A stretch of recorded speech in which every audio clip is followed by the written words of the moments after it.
오늘 하나님께서 우리에게 주시는 말씀은 요한복음 13장 31절로 35절, 또 요한복음 14장 1절입니다. 요한복음 13장 31절로 35절, 그리고 요한복음 14장 1절 봉독해 올리겠습니다. 그가 나간 후에 예수께서 이르시되 지금 인자가 영광을 받았고 하나님도 인자로 말미암아 영광을 받으셨도다. 만일 하나님이 그로 말미암아 영광을 받으셨으면 하나님도 자기로 말미암아 그에게 영광을 주시리니 곧 주시리라. 작은 자들아, 내가 아직 잠시 너희와 함께 있겠노라. 너희가 나를 찾을 것이나 일찍이 내가 유대인들에게 너희는 내가 가는 곳에 올 수 없다고 말한 것과 같이 지금 너희에게도 이르노라. 새 계명을 너희에게 주노니 서로 사랑하라. 내가 너희를 사랑한 것 같이 너희도 서로 사랑하라. 너희가 서로 사랑하면 이로써 모든 사람이 너희가 내 제자인 줄 알리라. 너희는 마음에 근심하지 말라. 하나님을 믿으니 또 나를 믿으라. 아멘. 아멘. 우리 이 시간도 말씀 받기 전에 하나님 앞에 잠시 기도했으면 좋겠습니다. 하나님, 오늘도 또한 10월 정기 예배 가운데 또 말씀을 전하는 부족한 종과 듣는 또 하나님의 자녀들에게 또한 어느 부분 각 필요한 말씀인 줄 믿습니다. 아버지 하나님, 이 시간도 전하는 자는 부족하지만 하나님의 말씀은 영원 불변함에 아버지 하나님, 우리가 하나님의 말씀 가운데 아버지 하나님 내 자신을 되돌아보고 아버지 하나님 들음에서 끝나는 것이 아니라 깨달음에서 끝나는 것이 아니라 그것이 우리의 손과 발로 우리 삶까지 이어지는 살아있는 예배가 되게 해달라고 우리 잠시 하나님 앞에 기도하시겠습니다. 우리 다 같이 기도하시겠습니다. 주여 아버지 하나님, 감사합니다. 주여 아버지 하나님, 오늘 이 시간 가운데서도 전하지는 말씀 가운데서 아버지 하나님 부족한 종이지만 하나님의 생명의 말씀을 아버지 하나님이 가감없이 전할 수 있도록 주 아버지 붙들어 주시고 아버지 하나님은 두렵고 떨리고 또 아버지 하나님이여 그럼에도 불구하고 하나님께서 붙잡아 주시고 또 하나님께서 함께 하시니 담대한 마음으로 또한 아버지 하나님 전할 수 있도록 주님 역사하여 주시옵소서. 주님, 지금 이 시간에도 제 안에 계신 주님으로 인하여 오늘도 내가 이 자리에 있음을 고백합니다. 수많은 사람들이 세상 속에서 어쩌면 기쁨과 즐거움을 누리지만 이 자리에 있는 것은 내 의지가 아닌 주님의 은혜임을 다시 한번 고백합니다. 주님, 내가 어떤 모습일지라도 어떠한 상황과 환경에 처해 있을지라도 주님은 늘 내 안에 좌정하고 계시며 또한 아버지 하나님 나를 인도하시는 분임을 이 시간 믿습니다. 오늘도 주시는 말씀을 통해서 내 어깨에 짊어진 무거운 짐을 말씀의 능력으로 모두 벗어버리는 귀한 시간이 될 수 있도록 역사하여 주시고 축복하여 주시옵소서. 주님 사랑합니다. 감사하며 이 모든 말씀 살아계신 우리 주 예수 그리스도의 이름으로 기도드렸사옵나이다. 아멘. 10월 버팀 정기 예배에 나온 모든 분들 환영합니다. 오늘 하나님께서 우리에게 주신 말씀은 요한복음 13장 31절로 35절, 그 다음에 요한복음 14장 1절, 너희는 마음에 근심하지 말라라는 말씀으로 말씀을 전하겠습니다. 어찌 보면 이 세상의 모든 사람들은 종교의 유무를 떠나서 각자 자기만의 근심과 걱정거리를 갖고 살아갑니다. 단지 차이가 있다면 그것이 밖으로 표출되나 그렇지 않느냐의 차이뿐 누구나 다 근심과 걱정거리는 가지고 살아갑니다. 이는 여러분들이 너무나도 잘 아시는 바울도 마찬가지입니다. 바울은 배고픈 것, 추운 것, 아픈 것, 쉽게 얘기하면 의식주에 대해서는 근심하고 걱정하지 않았습니다. 그러나 바울이 걱정한 것, 유일한 것 한 가지, 교회를 위해서는 늘 걱정하고 근심했습니다. 고린도후서 11장 27절로 28절 말씀 제가 봉독해 올리겠습니다. 또 수고하고 애쓰며 여러 번 자지 못하고 줄이며 목마르고 여러 번 굶고 춥고 헐벗었노라. 이외의 일은 고사하고 아직도 날마다 내 속에 눌리는 일이 있으니 곧 모든 교회를 위하여 염려하는 것이라. 아멘. 바울은 자기의 의식주가 아닌 단 한 가지 근심하고 걱정했던 건 교회의 문제였습니다. 바울도 동일하게 우리처럼 걱정하고 근심했습니다. 그 근심거리만 달랐을 뿐. 또한 이러한 근심 걱정에서 예수님의 제자들이라고 예외는 아니었습니다. 예수님께서 마지막 유월절을 보내시기 위해 제자들에게 저녁을 준비케 하셨습니다.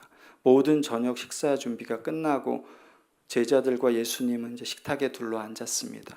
이미 그때는 마귀가 가룟 유다의 마음을 유혹해 놓은 상태였습니다. 그럼에도 불구하고 예수님께서는 이 모든 것을 아시고도 제자들의 발을 씻겨 주셨습니다. 여러분, 예수님께서 제자들의 발을 씻겨 주실 때 누구의 발을 가장 먼저 씻겨 주셨을까요? 성경은 언급하지 않고 있습니다. 그러니까 상상대로 생각하시면 돼요. 근데 4세기 교부였던 크리소스톰은 이렇게 얘기합니다. 예수님께서는 가룟 유다의 발을 가장 먼저 씻어 주셨을 거라고 주장합니다. 왜냐하면 예수님께서 자기 발을 씻는 모습을 자기가 내려다볼 때 자기의 죄를 깨닫고 예수님께 돌아오길 바라셨던 마음으로 가장 먼저 가룟 유다의 발을 씻어 주셨을 거라고 4세기 교부 크리스토소스톰은 얘기합니다. 여러분, 우리는 가끔 이런 생각을 합니다. 내가 하나님 앞에 날마다 이렇게 그 잘못하는데, 말씀은 읽는데 그 말씀마다 맨날 넘어지고, 내가 또한 사랑해야 될 지체를 미워하고 하나님께서 나를 정말로 사랑하실까 의심이 드신 적이 종종 있으시죠. 퀘스천 마크가 계신 적이 계속 있죠. 똑같은 죄로 계속 넘어지는 내 모습을 보면서 정말 한심하다, 그런 마음이 드신 적이 종종 있으실 것입니다. 그런데 여러분, 예수님께서는 자기를 팔아넘길 가룟 유다의 발을 씻기셨듯이 우리 예수님께서 우리들, 당신의 자녀들을 사랑하시는 사랑은 끝까지 사랑하시는 거예요. 어떤 상황에서도 자기를 죽음에 팔아넘기는 제자라 할지라도 예수님께서는 끝까지 사랑하십니다. 우리가 여러분 간혹가다 넘어지고 어떤 죄의 부분에 대해서 계속 넘어질지라도 다른 건 다 제쳐두고 주님의 사랑만은 절대 의심하시면 안 돼요.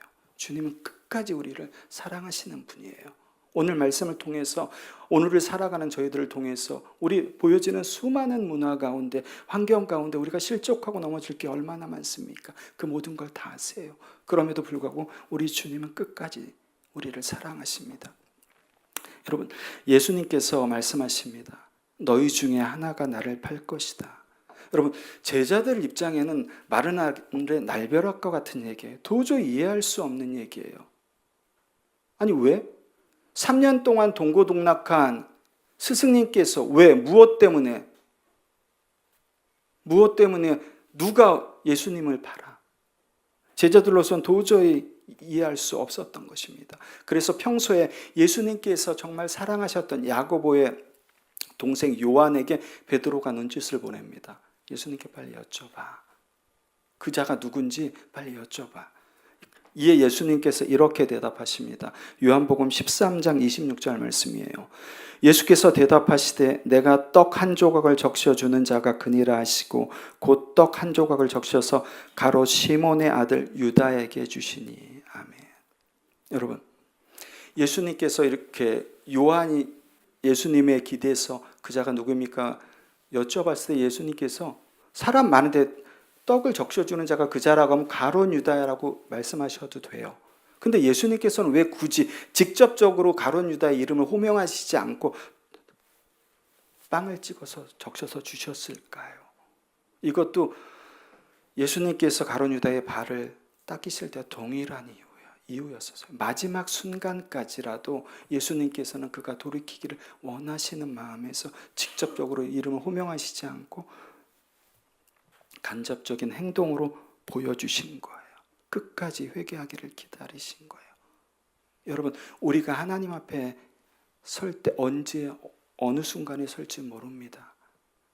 그런데 여러분, 우리가 하나님 앞에 하나님께서 기회가 주시는 그 기회가 있을 때 하나님 앞에 온전히 회개하셔야 돼요. 여러분, 죄는 쌓아놓으면 우리에게 좋을 게 하나도 없잖아요. 우리에게 주신 예수 그리스도의 보혈의 능력이 있는데 예수님께서는 여러분 우리가 죄를 고백하면 예수님께서는 우리 죄를 우리가 설거지하듯이 죄를 깨끗이 씻어줘서 그 죄가 없게끔 하시는 게 아닙니다. 원어상으로 보면 예수님께서는 예수 그리스도의 십자가의 보혈로 우리의 죄를 덮고 계신 거예요.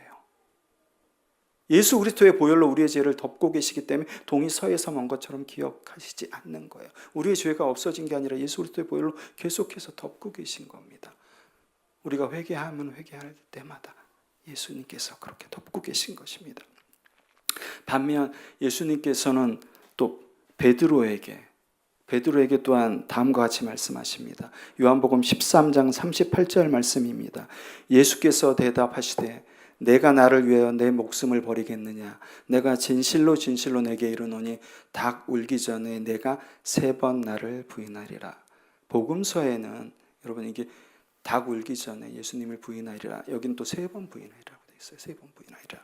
여러분 어찌 보면은 가룟 유다보다도 베드로가 어떤 면에서는 더 악하고 비열해 보일 수 있습니다.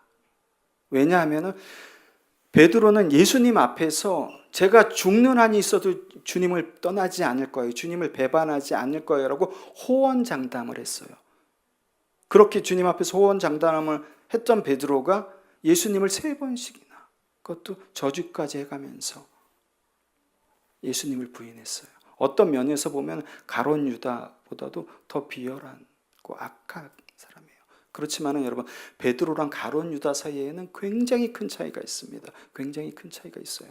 베드로는 예수님을 모른다고 3번씩이나 부인하면서 예수님을 저주했지만 그럼에도 불구하고 닭이 3번 울 때 주님께서 말씀하셨던 말씀이 떠올랐어요. 그리고 밖에 나가서 주님의 손을 온전히 잡고 회개를 했어요. 울며 불며. 그 순간 주님은 종교 지도들한테 잡혀 계셨지만 베드로는 그 순간 주님이 내미는 손을 잡았어요. 그런데 반면 가룟 유다는 예수님께서 자기의 발을 씻겨 주실 때도 그것을 내려다보면서 돌이킬 충분한 기회가 있었고 결정적으로 마지막 순간에 빵을 적셔 주실 때도 가룟 유다는 돌이킬 순간이 있었어요. 그럼에도 불구하고 가룟 유다는 주님께서 내미시는 손을 뿌리치고 마귀의 손을 붙잡았어요. 마귀의 손을. 여러분 이게 비록 성경에 나오는 베드로와 가룟 유다의 얘기뿐만이 아니라 우리가 하루를 살아가면서 24시간 가운데 살아가면서 얼마나 많이 주님의 손을 뿌리치고 얼마나 많이 보이지 않는 마귀의 손을 붙잡는 줄 아세요? 여러분 여기서 가룟 유다는 우리가 살아가는 삶에 비교하면 비교 대상조차 되지 않습니다. 여러분 다른 사람은 다 몰라도 내가 내 자신을 볼 때 나는 알고 있어요. 여러분 내가 얼마나 많이 주님의 손을 뿌리쳤는지. 여러분 우리가 주님을 따르려면은 이재철 목사님이 굉장히 유명한 말씀하셨어요. 주님을 따르면서 손해를 보지 않는 사람, 시간적으로, 건강적으로, 물질적으로, 재능적으로 이 손해를 보지 않는 사람은 진정적으로 주님을 따르는 게 아니라고. 우리는 주님을 따르게 되면 반드시 손해를 보게 돼 있어요, 여러분. 내 물질이든 시간이든 건강이든 반드시 손해를 보게 돼 있어요. 그걸 거룩한 손해라고 말씀합니다. 거룩한 손해. 하나님 앞에서. 여러분 아까 우리 버팀 잠깐 얘기하면서 이제 많은 또한 음악 하시는 분들이 좀 유명한 이렇게 찬양단 이제 들어가시고 그런 얘기를 했어요. 여러분 이 세상은 누구나 다 믿는 자나 믿지 않는 자나 모든 사람들이 다 인사이더가 되려고 다 눈에 불을 켜고 달겨듭니다. 달겨들어요. 근데 성경을 통해서 보시면 우리 주님이 말씀하시는 거는 계속해서 인사이더가 아니라 아웃사이더가 계속해서 되라고 말씀하시는 거예요. 계속해서. 근데 우리는 계속해서 목회든 아니면 어떤 음악이든 세상적이든 계속해서 인사이더가 되려고 해요. 여러분 우리 주님이 가셨던 길도 아웃사이더의 길이고 우리가 하나님의 자녀로서 이 세상 가운데 살아가셔야 될 여러분들도 아웃사이더로 살아가셔야 되고 주님의 몸된 교회도 인사이더가 아니라 아웃사이더 교회로서 광야 교회로서 주님의 뜻을 따라 나아갈 때 하나님께서 이런 아웃사이더 교회를 들어서 인사이더 교회들을 부끄럽게 하시는 거예요. 그것이 주님의 방법이에요. 그것이 주님의 방법. 그런데 여러분, 우리는 그렇게 그 주님이 말씀하시는 것을 다 알고 여러분 다 깨닫습니다. 깨달아요. 여러분, 요즘에 제가 지난주에 어떤 권사님이랑 잠깐 통화하다가 구원의 확신을 가지시는 건 참 좋아요. 구원의 확신 반드시 가지셔야 됩니다.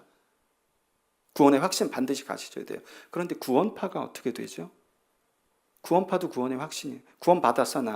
구원받았으니까 어찌됐든 삶은 뭐 심하게 얘기하면 개판으로 살아가도 돼. 구원받았으니까. 우리 기독교 구원받았습니다. 난 구원받았어. 그러면 그게 어떻게 돼야 되나요? 삶으로 나타나야 되죠. 구원받은 증거를 성경이 뭐라고 하나요? 구원의 확신만 갖는 게 아니라 물과 성령으로 거듭나야지만 어디에? 하나님 나라에 들어갈 수 있다는 거예요. 여러분이 구원받으셨습니까? 물과 성령으로 거듭나셨나요? 그것이 증거입니다. 확신만 가질 때 우리는 구원파라 틀릴 게 없어요. 우리 기독교는. 우리 매 순간 주님이 내미시는 손이 하루에도 헤아릴 수 없이 많습니다. 그 순간 내가 얼마나 주님의 손을 붙잡는지, 어떠한 이득과 어떠한 시간이 없다는 이유로 때로는 여러분 바쁜 일상 가운데, 쳇바퀴 도는 일상 가운데 모든 걸 내려놓고 가만히 잠잠히 주님이 나에게 말씀하시는 소리도 들으셔야 돼요. 그럴 때 우리가 주님의 손을 붙잡을 수 있는 거예요. 여러분, 누구나 하나님 앞에 실수하고 넘어지고 범죄하면서 살아갑니다. 여기까지는 여러분 성경에 나오는 인물들이나 저나 여러분들이나 별반 차이가 없어요. 그러나 그 뒤에 우리가 누구의 손을 붙잡느냐의 그 결과에 따라서는 어마어마하게 그 차이가 납니다. 내가 주님의 손을 붙잡았는지, 내가 어떤 내 세상의 이득과 승진과 좀 더 잘 나가는 출세, 성공의 손을 붙잡았는지, 어떤 손을 붙잡았는지에 따라 여러분, 우리는 굉장히 큰 차이를 느낄 거예요. 여러분, 어떤 사람이 내 삶을 주님께 전적으로 맡길 수 있을까요? 어떤 사람이? 하나님을 신뢰한 사람이겠죠. 그죠? 반대로 얘기하면 늘 내 삶의 주인, 주관자가 되신다고 고백하면서도 내 삶을 맡기지 못해. 내 삶을 맡기지 못하면 하나님을 믿지 못한다는 소리랑 똑같은 거예요. 내 삶의 주관자가 되신다는 소리는 내가 그 하나님을 믿는다는 소리예요. 다시 바꿔서 말씀드리면 네 삶을 책임지시는 분이 주님이시기 때문에 내가 기꺼이 그 주님을 의지하고 내 모든 것을 던질 수 있는 거예요. 내 삶의 주관자가 되신다는 것은 여러분, 우리가 그냥 립서비스로 하는 게 아니라 그 주님을 전적으로 신뢰하셔야지만 가능한 부분이에요. 이렇게 예수님의 말씀을 듣다가 가룟 유다는 이제 예수님을 팔기 위해서 허겁지겁 그 만찬장인 다락방을 빠져나갑니다. 그 다락방을 빠져나가자마자 예수님께서 다음과 같이 말씀하십니다. 오늘 31절 본문이죠. 그가 나간 후에, 그는 가룟 유다죠. 그가 나간 후에 예수께서 이르시되 지금 인자가 영광을 받았고 하나님도 인자로 말미암아 영광을 받으셨도다. 이게 무슨 말인가요?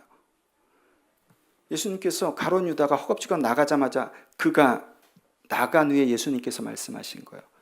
이 얘기는 예수님의 십자가의 죽음을 얘기하는 거예요. 궁극적으로는 예수님께서는 하나님으로부터 영광을 받으셨어요. 그 영광을 얻으신 예수님께서 십자가의 길을 순종하심으로 말미암아 하나님이 영광을 받으셨다는 얘기예요. 이미 예수님은 하나님으로부터 영광을 받으셨고 또한 그 십자가의 길을 순종함으로 말미암아 하나님도 영광을 받으셨어요. 여기 여러분 받았고 받으셨고는 모두 수동태로 되어 있습니다. 헬라 어문 보면 수동태로 되어 있어요. 그리고 32절 보시면은 하나님도 자기로 말미암아 그에게 영광을 주시니 곧 주시리라. 하나님은 자기로 말미암아 그에게 영광을 주시니 곧 주시리라. 하나님께서 예수님을 영광스럽게 하셨고 예수님께서는 그 십자가의 길을 걸어가심으로 말미암아 하나님을 영화롭게 했습니다. 그 하나님께서 다시금 죽은 지 예수님을 사흘 만에 부활시켜서 그 아들을 다시금 마지막으로 영광스럽게 하셨다는 말씀이에요, 여러분. 여러분, 왜 가룟 유다가 나가자마자 이 말씀을 하셨을까요?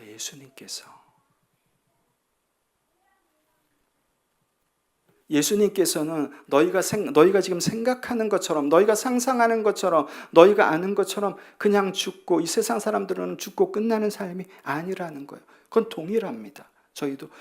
우리도 하나님의 자녀로서, 성도로서 이 세상의 삶이 다가 아니에요. 육신으로 끝나는 삶이 아닙니다. 하나님께서는 우리가 하나님 나라에 갈 때 우리를 영화롭게 하실 거예요. 어떻게? 주님을 바라보고 주님의 말씀대로 달려가는 자들에게. 그 길이 쉽지는 않지만요. 말씀을 마치신 후에 예수님께서는 황당한 말씀으로 이야기를 이어가십니다. 요한복음 7장이랑 8장에 보면 예수님께서 유대인들에게 그렇게 말씀하십니다. 너희는 나 있는 곳에 올 수 없어. 이 얘기를 지금 제자들에게도 똑같이 하시는 거예요. 너희는 내가 가는 곳에 올 수 없단다. 33절입니다. 작은 자들아, 내가 아직 잠시 너희와 함께 있겠노라. 너희가 나를 찾을 것이나 일찍이 내가 유대인들에게 너희는 내가 가는 곳에 올 수 없다고 말한 것과 같이 지금 너희에게도 이르노라. 제자들에게도 유대인들에게 했던 것 똑같아요. 너희도 내가 가는 곳에 올 수 없단다 고 말씀하시는 거예요.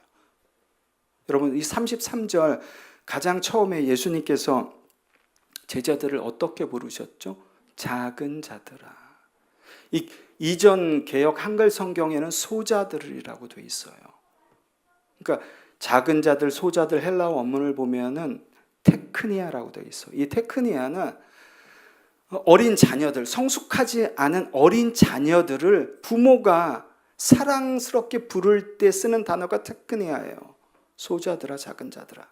그러니까 예수님께서는 지금 아직 어린 자녀 같은 신앙심에 있는 그 제자들을 이 땅 가운데 홀로 남겨두고 당신이 가는 십자가의 길을, 그들은 올 수 없는 그 길을 가시는 그 애틋한 심정을 담아서 작은 자들이라고 얘기하신 거예요. 그 애통한 마음을 담아서 혼자 남겨질 그 제자들의 그 모든 것을 보시면서, 그래서 예수님께서 제자들에게 새 계명을 주시고 서로 사랑하라고 신신당부하신 거예요. 너희들만 남기 때문에 너희들이 서로 사랑해야 돼. 이 서로 사랑하라는 의미가 뭡니까? 여러분, 이 서로 사랑하라는 이 문장은 어디서 나왔나요? 구약에 하나님께서 명령하신 거예요. 레위기 19장 18절입니다. 원수를 갚지 말며 동포를 원망하지 말며 내 이웃 사랑하기를 내 자신과 같이 사랑하라. 나는 여호와니라. 여러분, 굳이 구약에 하나님께서 명령하셨는데도 불구하고 예수님께서 왜 다시금, 그것도 마지막 십자가의 죽음을 앞두고 마지막으로 주신 계명이에요. 마지막으로 주신 계명인데 하나님께서 구약에 분명히 서로 사랑하는 말씀을 주셨는데 왜 굳이 새 계명이라고 말씀하시고 또 서로 사랑하라고 말씀 주셨을까요? 십자가의 죽음을 앞두고 마지막 계명인데 더 많은 그 이야기를 하실 수 있으셨는데, 여러분, 이것은 구약에 하나님께서 내 이웃 사랑하기를 내 자신과 같이 하라는 말씀은, 여러분, 구약에서 하나님께서 이 명령을 하신 것은 이스라엘 백성 간에 서로 사랑하는 인간적인 측면에서의 계명이에요. 반면 예수님께서 제자들에게 마지막으로 주신 그 계명, 새 계명은 너희가 이웃 사랑에 이르니 너 자신과 같이 하지 말고, 너 자신과 같이 그들을 사랑하지 말고, 제자들을 사랑하지 말고, 이웃을 사랑하지 말고 내가 너희를 사랑한 것 같이 그들을 사랑해야 된다는 거예요. 이거 예수님께서 지금 죽음을 앞두고 주신 새 계명, 서로 사랑하라는 계명은 신적 측면에서의 계명이에요. 구약에서는 내 자신과 같이 이웃을 사랑하면 되지만은 신약에서는 예수님께서 그렇게 말씀하시지 않았어요. 네 자신과 같이 이웃을 사랑하지 말고 주님께서 내가 너희를 사랑한 것 같이 너희도 그렇게 그들을 사랑하라는 거예요. 왜? 그래야지만 너희가 혼자 남겨두고 너희의 사명을 감당해 나갈 수 있기 때문이에요. 하나님께서는 그래서, 주님께서는 그래서 그 새 계명, 신적 측면에서 서로 사랑하라는 계명을 주신 거예요. 그러면 여러분, 예수님께서 준 그 제자들을 사랑하신 사랑은 어떤 사랑이었나요? 지금 예수님께서 십자가에서 죽기 직전에 주신 마지막 계명이에요. 너희 자신을 사랑하는 것 같이 옆에 있는 사람들을 사랑해서 이겨낼 수가 없어. 내가 너희를 사랑한 것처럼, 응? 주님이 예수께서 너희를 사랑한 것처럼 그 사랑으로 사랑해야지만 이길 수 있어. 이게 세 계명이야. 그러면 예수님께서 제자들을 사랑하신 사랑은 어떤 사랑이었나요? 그렇죠. 예수님께서 제자들을 사랑하신 사랑은 그 아들 독생자를 이 땅 가운데 보내주신 하나님의 헌신적인 사랑과 그 십자가의 길을 아시면서도 묵묵히 순종하신 십자가의 사랑, 이 두 사랑이 있을 때만 어떻게 너희가 서로 사랑할 수 있다는 거예요. 신약시대를 살아가는 우리들, 우리가 지체를 사랑한다고 하고 또 옆에 있는 지체를 사랑한다고 하고 서로 사랑한다고 하죠. 그 사랑이 어떨 때 가능하다고요? 지금 구약에서 하나님께서 명령하셨듯이 내 이웃 사랑이를 내 몸과 같이, 내가 입는 것처럼, 내가 갖고 싶은 것처럼 저 사람에도 저렇게 해주면 그렇게 사랑하라고 그러셨나요? 아니요. 신약 시대를 살아가는 우리들에게는 그 사랑 말고 주님께서 너희를 사랑하신 그 사랑으로 너희가 사랑을 해야지만 지금 이 악한 세대 가운데서 살아갈 때 너희가 사단과 마귀들한테 휩싸이지 않는다는 거예요. 그 사랑의 근간이 뭐라고요? 하나님의 자기 이사적 사랑과 십자가 사랑이에요. 십자가 사랑. 여러분, 동행이 무슨 뜻인가요? 예수님과 동행. 동행은 둘이 같이 걸어가는 거예요. 그죠? 내가 하나님을 믿음으로 바라보고 나가는 발걸음이 늦으면 늦어도 성령 하나님께서는 제 보폭에 맞추셔서 걸어가시는 거예요. 그럼 늘 함께 가는 거예요. 늘 함께. 여러분, 주님께서 그 하나님의 자기 희생적인 사랑과 십자가의 사랑을 우리 힘으로 할 수 있을까요? 그 사랑을 절대 못하죠. 절대. 그래서 보혜사 성령 하나님을 보내주신 거예요. 그렇기 때문에 여러분들이 절대로 핑계댈 수 없는 것은 그 보혜사 성령 하나님은 절대 나와 동행하시면서 믿음이 왜 이렇게 더딘 거야 저 인간. 어찌됐든 신앙생활 그렇게 했는데도 내팽겨두고 자기 먼저 쭉 가시는 분이 아니시죠. 그건 동행이 아니죠. 1년 내내 2걸음을 갈지라도 기다리고 같이 가는 게 동행이에요. 우리 성령 하나님은 그러신 분이에요. 그 성령 하나님께서 주셨던 자기 희생적 사랑과 십자가의 사랑을 어떻게 우리가 그것을 우리의 믿음이 아닌 하나님께서 주시는 믿음으로 그 지체를 사랑하게끔 만들어주시는 거예요. 그렇기 때문에 주님께서 새 계명 서로 사랑하라고 십자가에 달리기 전에 마지막으로 주신 계명이 서로 사랑하라는 거예요. 이 사랑은 여러분 신적 계명에 속한 사랑이에요. 우리가 절대 이룰 수 없는 거. 늘 성령 하나님과 동행해야지만, 주님과 동행해야지만 이룰 수 있는 사랑이에요. 오히려 구약의 명령 같으면 더 쉽죠. 내 이웃을 내 몸과 같이 사랑하며. 오히려 그게 더 쉽죠. 여러분, 우리가 주님을 사랑한다, 믿음이 있어요. 또한 하나님 앞에서 어찌됐든 거룩하게. 여러분, 근데 혹시 관념적 유의라는 단어 아시나요? 관념적 유의. 쉽게 얘기하면 우리 카톡이나 만화에 보면 여기 머리 있고 이렇게 하면 여기 풍선 있죠? 그리고 여기 글씨. 그거랑 똑같은 겁니다. 관념적 유의. 내가 하나님을 사랑해. 근데 여기 그 사랑이 어찌됐든 아까도 말씀드렸지만 내 삶의 열매로 나타나지 않아요. 내가 구원받았으면 물과 성령으로 거듭나야 되는데 전혀 보이지 않아. 그러면 여러분, 물풍선에 나는 하나님을 사랑해 써놓고 나는 하나님을 사랑해. 이 관념적 유의로 하나님을 사랑하는 거예요. 내가 믿음이 있어? 믿음이 있는데 열매가 보이질 않아. 믿음이 있는데 나타나질 않아. 여러분, 믿음은 구약이랑 신약에서 믿음이란 단어는 거의 90%가 동사로 되어 있어요. 그 말은 무슨 뜻이냐면 믿음은 내가 행동하는 삶, 살아가는 과정을 믿음이라고 하는 거예요. 그게 나타나지 않아. 그러면 여러분, 여기 나는 믿음이 있어 하고 관념적 유의로 물풍선을 닫아놓고 내가 관념적 유의로 하나님께서 주신 믿음, 이 우상을 이거 굉장히 심각한 겁니다. 이건 우상이에요, 여러분. 내 나름대로의 하나님을 만들어 놓고, 내 나름대로의 믿음을 만들어 놓고, 내 나름대로의 사랑을 만들어 놓고, 내 나름대로의 헌신을 만들어 놓고 그것을 섬기는 것은 우상입니다. 이게 관념적 유예예요. 관념적 유예.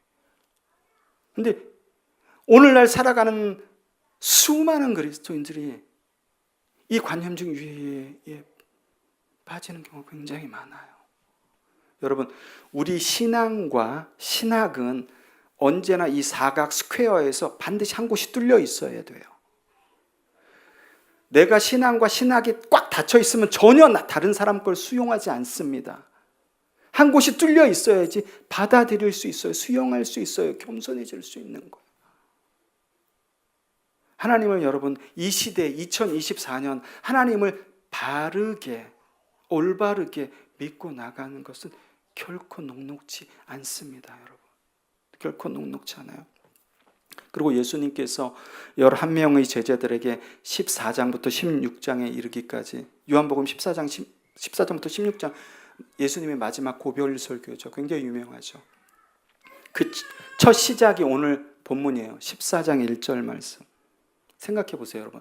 예수님은 앞에서 제자들에게 너희 중에 하나가 나를 팔 거야. 너희는 내가 가는 곳에 올 수 없단다. 베드로, 수제자인 베드로, 네가 나를 3번 부인할 거야. 이걸 들었을 때 제자들이 얼마나 실망하고 낙담했을까요? 얼마나 좌절했을까요? 그래서 주님께서 좌절하고 낙담한, 근심하는 제자들에게 오늘 본문 말씀을 하시는 거예요. 14장 1절 말씀 우리 다 같이 큰 목소리로 합독하시겠습니다. 14장 1절 말씀 시작. 너희는 마음에 근심하지 말라. 하나님을 믿으니 또 나를 믿으라. 아멘. 너희는 마음에 근심하지 말라. 하나님을 믿으니 또 나를 믿으라. 이거 굉장히 따뜻하죠, 말이. 그죠? 근데 맨 처음에 어떻게 시작합니까? 너희는으로 시작하죠. 우리 한글 번역은. 근데 헬라어 원문을 직역하면은 의미가 좀 뚜렷해집니다. 제가 다시 읽어드릴게요. 너희의 마음이 근심되게 하지 말라. 너희는 하나님을 믿으라. 그리고 너희는 나를 믿으라. 중요한 거는 너희의예요. 우리 한글 성경에는 너희이라고 되어 있는데 너희의. 이렇게 우리 한글 성경 보면은 그냥 2인칭 뭐 복수 주격처럼 보이잖아요. 근데 헬라어 원문에 보면은 저게 너희의라고 해서 2인칭 복수 속격이에요. 헬라어는 인칭 대명사도 격변화가 있어요. 혹격만 없고 무엇의, 무엇에 속한. 그러니까 지금 예수님께서 말씀하시는 것은 너희의 마음이 지금 어디에 속해 있다는 거예요.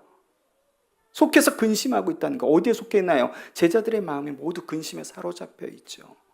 그러니까 이 요한복음 14장 1절은 너희는 근심하지 말라 이런 의미가 아니라 너희의 마음이 지금 근심에 붙잡혀 있다는 거예요. 그렇기 때문에 하나님을 믿고 나를 믿어라. 이거 명령문으로 되어 있어요. 너희가 근심과 걱정과 염려에 마음이 사로잡혀 있기 때문에 그것을 해결할 유일한 방법은 뭐 하나님을 믿고 나를 믿는 것이라는 거예요. 여러분, 근심이라는 단어 자체는 어떠한 상황, 일이 벌어진 상황을 나타내는 게 아니라 우리의 마음의 상태를 가리키는 단어죠.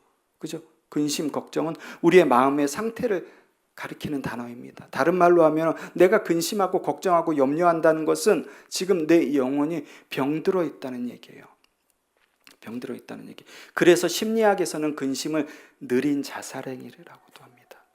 즉 서서히 내가 근심하고 걱정하고 염려하는 것은 내 자신을 서서히 죽이는 행위라는 거예요. 예수님은 이렇듯 근심하고 걱정하는 제자들에게 전혀 걱정할 필요 없고 전혀 근심할 필요 없고 전혀 염려할 필요가 없는 유일한 방법을 가르쳐 주십니다. 아니, 명령하신 거죠. 저 명령문으로 돼 있으니까 명령하셨어요. 그것이 뭐예요? 하나님을 믿으라. 그리고 나를 믿으라. 아까 여러분 제가 질문 드렸죠. 어떤 사람이 하나님 앞에 전적으로 자기의 삶을 맡길 수 있다고? 그럼 어떤 사람이 여러분 하나님을 믿는 사람인가요? 어떤 사람이 하나님을 믿나요? 교회 다니는 사람? 예배하는 사람? 헌금하는 사람? 하나님을 전적으로 신뢰하는 사람? 하나님을 전적으로 의지하는 사람? 하나님을 전적으로 의지하는 사람은 하나님을 전적으로 의지하는 사람은, 하나님을 전적으로 신뢰하는 사람은 모든 상황을 볼 때 내 눈이 아닌 하나님의 눈으로 그 상황을 봅니다. 그 순간순간을 하나님의 눈으로 해석하려고 해요. 내 눈이 아니라, 내 이익이 아니라, 어떠한 그 이해관계가 아니라 오로지 하나님의 눈으로 그 모든 상황을 보려고 하는 거예요. 그래서 믿음은 아까 제가 말씀드렸듯이 이 믿음이란 단어는 신구약에서 동사로 되어 있는 이유가 바로 이 이유예요. 너희 믿음이 있어? 너희가 하나님을 믿어? 너희가 하나님의 눈으로 모든 걸 해석하는지 알 수는 없지만 알 수 있는 방법. 너희가 살아가는 과정이 믿음이라고 했습니다. 과정의 열매로 보면 알 수 있겠죠. 그렇기 때문에 여러분, 우리는 하나님 앞에서 어떠한 부분에 대해서 변명하거나 어떠한 부분에서 핑계댈 이유가 아무것도 없는 거예요. 아무것도 없어요. 여러분, 아무것도 없습니다. 여러분 생각해 보십시오. 예수님은 지금 마지막 고별 설교를 하고 계십니다. 이따만 해도 제자들은 예수님을 믿고 따랐습니다. 그런데 예수님께서 종교 지도자들에게 질질 끌려서 법정으로 끌려가십니다. 그 모습을 보고도 예수님을 하나님의 아들이라고, 메시아라고 믿었을까요? 예수님의 형이 확정돼서 십자가에 못 박히신 그 모습을 보고 저분이 하나님의 아들이야, 저분이 메시아라고 믿었을까요? 십자가에 달려서 조롱하는 사람들 보고 아무 능력도, 정말 아무 능력도 없어 보이는 그렇게 계신 그 예수님을 하나님의 아들, 메시아라고 믿었을까요? 그래서 주님께서 하나님을 믿고 나를 믿으라고 명령하신 거예요. 명령하신 거. 여러분, 하나님께서, 주님께서 왜 제자들에게 그런 명령을 하셨냐면 단 한 가지. 너희가 하는 걱정, 너희가 하는 근심, 염려를 물리칠 수 있는 유일한 방법은 하나님을 믿고 나를 믿는 것밖에 없다는 거예요. 지금도 동일합니다. 2024년을 살아가는 우리들 염려하고 걱정하는 모든 것, 아까 제가 뭐라고 그랬죠? 심리학에서 근심은 느린 자살행위라고 그랬어요. 근심은 어떠한 일이 벌어진 그 상태를 가리키는 게 아니라 내 마음의 상태, 영적인 내 마음의 상태를 가리키는 거예요. 영적인 내 마음의 상태는 나를 만드신 분밖에 치유하실 수가 없어요. 나를 만드신 분을 온전히 신뢰하고 나를 만드신 분을 온전히 의지하며 나갈 때 그분이 치유하시는 거예요. 그 어떤 것으로도 여러분의 걱정 잠시 해결될 수는 있어요. 해결되는 것처럼 보입니다. 해결되는 것처럼 보여요. 그렇지만 여러분, 그것은 올바른 해결 방법이 아닙니다. 올바른 해결 방법이 아닙니다. 하나님께서 오늘 말씀을 통해, 요한복음 14장 1절 말씀을 통해 너희는 마음에 근심하지 말라고 저와 여러분들에게 말씀하셨습니다. 그리고 이 부족한 종을 통해서 말씀을 전하게 하셨습니다. 하나님께서 해결 방법을 주셨잖아요. 하나님을 믿고 나를 믿어야 된단다. 그런데 우리 근심과 걱정과 염려가 있으면 또 이 예배당을 나가서 세상 사람들과 똑같이 세상에서 어떠한 방법을 찾으려고 동분서주하면서 어떻게든 그 문제를 해결해 보려고 그렇게 발버둥 치면 여러분, 우리의 믿음을 어디서 주님께서 찾아보실 수 있을까요? 어디에서 주님께서 당신의 자녀라고 그 당신의 자녀인 것을 확인하실 수 있을까요? 이렇게 해결 방법까지 주셨는데도 불구하고 여러분, 바울이 말한 것처럼 하나님께서 나를 위하시는데 누가 나를 대적하고 정죄할까요? 하나님께서 나를 위하시는데 어떤 근심과 어떤 걱정과 어떤 염려가 그 모든 것이 그리스도의 사랑에서 나를 멀어지게 할 수 있을까요? 결코 없습니다. 결코 없어요. 하나님께서 나를 위하시면 그게 정답이에요. 더욱더 걱정하고 더욱더 문제가 첩첩산중으로 쌓여져 가는 것 같지만 하나님께서는 그걸 해결하고 계신 거예요. 해결하고 계신 거예요. 여러분, 나 같은 죄인을 살리신, 십자가에서 죽으시면서까지 나를 살리신 그분, 하나님이 그 아들을 십자가에서 죽이시면서까지 나를 살리셨어요. 여러분, 하물며 인간도 이 세상에 어떤 부모가 일면식도 없는 생판 모르는 사람을 위해서 자기 자식을 죽이나요?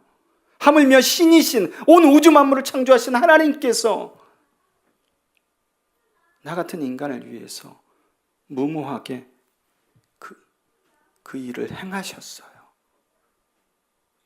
정말 무모해 보이는 그 일을 행하셨어요. 그러면은 지금 내가 당하는 고통, 지금 내가 산적해 있는 문제, 나의 걱정거리들을 주님이 모르실까요? 모르실까요? 아닙니다. 다 아세요. 다 아십니다. 그럼 우리는 어떻게 해야 되나요? 그걸 다 아시는 주님 앞에. 여러분, 어떤 경우라도, 어떤 상황이라도 내 문제와 내 근심과 내 걱정이 있지만, 더욱더 상황이 나빠지는 것 같지만, 그럼에도 불구하고 주님께서 이 땅 가운데 오셔서 우리에게 말씀해 주신 그 말씀, 보여주신 그 삶, 가르쳐 주신 그 내용대로 살아가는 거예요. 살아갈 때 어려움이 더 첩첩산중으로 쌓여갈 수 있어요. 그럼에도 불구하고 이해가 되지 않지만 주님께서 말씀하셨기 때문에 그 길만이 옳은 길이에요. 반드시 그 문제는 해결이 됩니다. 내가 알지 못한 어느 때 하나님의 방법으로 해결이 됩니다. 그렇기 때문에 이해가 되지 않더라도 하나님의 말씀 가운데 순종하고 하나님의 말씀을 붙잡고 나가실 때 여러분은 절대 실패하실 수가 없어요. 실패하시고 싶어도 실패하실 수가 없어요. 그렇게 되면 하나님의 말씀이 거짓이 되니까. 거짓이 되니까. 그런데 여러분, 저는 하나님의 말씀을 살아계신 말씀으로 믿습니다. 왜요? 이 믿음 없는 인간을 목사로 세우시고 또 말씀을 선포하게 하시고 삶을 그렇게 살아가게 하신 것은 내가 믿음이 있어서가 아니라 내가 살아가는 가운데 겪는 수많은 어려움들과 수많은 문제들이 있었지만 그것을 뛰어넘을 믿음이 조금도 없었지만 하나님께서 이 나라는 인간을 통하여서 성령 하나님께서 하나님의 믿음으로 더해 주시고 전적으로 주님을 의지할 수 있는 믿음을 나에게 더해 주셔서 제가 그것을 이기며 또 오늘 이 자리에 있는 거예요. 하나님께서는 여러분, 저와 여러분에게 이따만한 산이 있으니까 이거 뛰어넘어 하시지 않습니다. 그건 동행이 아니죠. 산을 넘으시려면 주님이 끌고 올라가셔야 되잖아요. 우리는 하나님의 말씀에 순종할 때 나머지는 주님께서 우리를 당신이 걸어가시는 그 길로 같이 손잡고 걸어가게 하십니다. 왜요? 내 안에 자정해 계신 주님께서는 늘 우리에게 좋은 것만, 세상이 바라보는 좋은 게 아니라 하나님이 보시기에 가장 좋은 것만 주시는 분이시기 때문이에요. 아멘. 말씀 정리하겠습니다. 지난달 드린 가족 예배 가운데 이화여대 교수 이지선 교수 전부 아시죠? 저는 이지선 교수가 온누리교회에서 새벽 예배 간증한 거 한 몇 년 됐을 거예요. 저는 그건 지금 네 번째 정도 듣는 것 같아요. 가족 예배를 지난달 드리면서 이지선 교수의 간증을 나누면서 말씀을 전했습니다. 그런데 여전히 간증을 걸 들을 때 제 가슴에 여전히 네 번 다 묵직하게 다가오는 부분이 있었어요. 그것은 사고를 당한 게 아니라 사고를 만난 거라는 이지선 교수의 고백이에요. 내가 사고를 당했다고 하면 평생 사고의 피해자로 살아가야 되는데 하나님께서 나를 이렇게 만드셨을 때, 이 사고를 만나게 하셨을 때는 하나님께서 나를 사랑하시기 때문에 세상은 어떻게 살아 나를 동정하고 그런 눈으로 보지만 나를 사랑하시는 하나님께서 나를 이렇게 만드셨기 때문에 반드시 그분이 나를 쓰실 계획이 있다는 걸 믿었다는 거예요. 믿었다는 거예요. 여러분, 이지선 교수처럼 역지사로 입장을 바꿔놓고 그 상황에 대해서 하나님을 믿기가 쉽나요? 그렇기 때문에 여러분, 믿음은 내 삶에서 자연스럽게 드러나게 되는 거예요. 내가 그 상황에 처했을 때 내가 참 하나님의 성도인지 그렇지 않은지는 내 상황이 답변을 해주는 거예요. 여러분, 동일합니다. 우리가 지금 어떤 문제나 근심이나 걱정이 있을 수 있어요. 저도 그렇고 여러분들도 그렇고 또 어떤 병이 있을 수 있습니다. 가족의 문제점이 있을 수 있어요. 우리가 남들한테 얘기 못하는 그런 문제가 있을 수 있어요. 그러면 여러분, 그 문제로 남은 평생을 계속해서 그 문제에 사로잡혀서 사실 건가요? 하나님께서는 저와 여러분들에게 그 걱정과 그 근심과 그 병과 그 문제를 만나게 하신 이유가 있어요.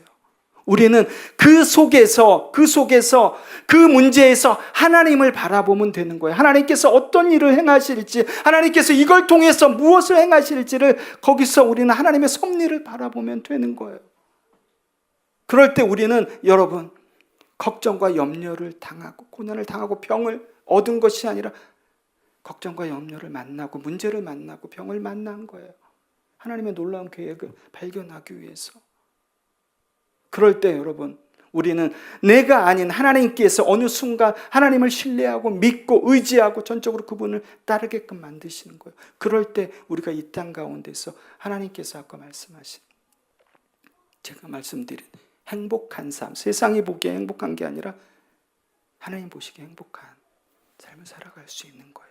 그러한 저와 여러분들이 되게 간절히 소원합니다. 아멘.